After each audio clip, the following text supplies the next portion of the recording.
What was the racial and religious makeup of neoconservatives? Well, it's interesting.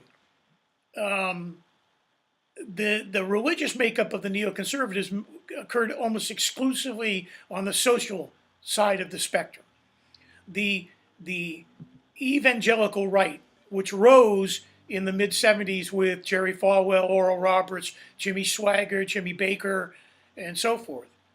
That movement found an ear with Karl Rove, particularly with Lee Atwater, who was the early architect of the political movement of the neocons.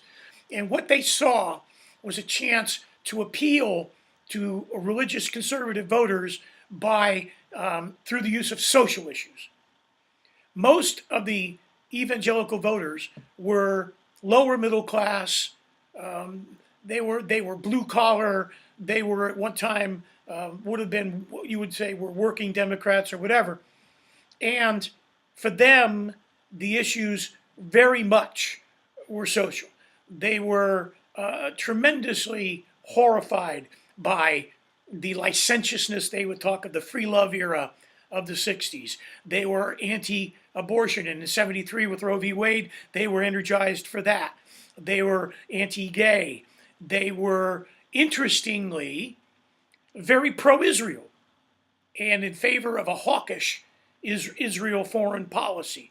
And so Atwater and the rest of the neocon architects, the political architects, saw a chance to really build into what they called the moral majority, if you'd like. And so, ironically, in neoconservatism, the rise of the religious conservatives was a rise on social issues. They had very literally almost nothing to say about economics.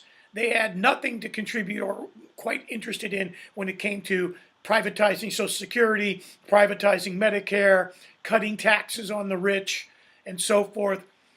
They were very much, guns, God, and gays, and Republicans finessed that beautifully. The neoconservatives finessed that perfectly.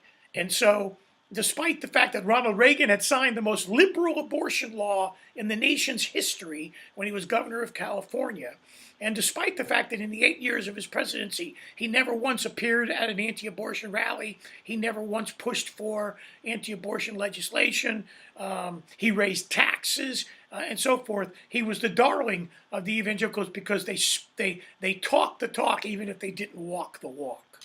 So, was there any diversity in neoconservatism, and if there was, where was it?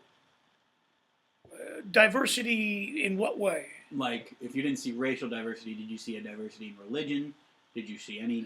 Well, it was in terms of religion. It was across the board because the same social machinations appealed to a lot of Catholics too, particularly the anti-abortion movement.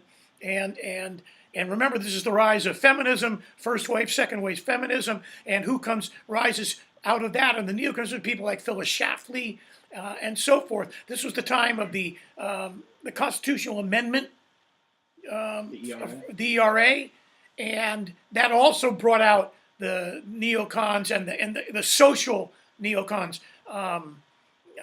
And so there was diversity across the board that way in terms of religion. There wasn't any racial diversity. There was no gender diversity in this process, but there was a lot of religious diversity.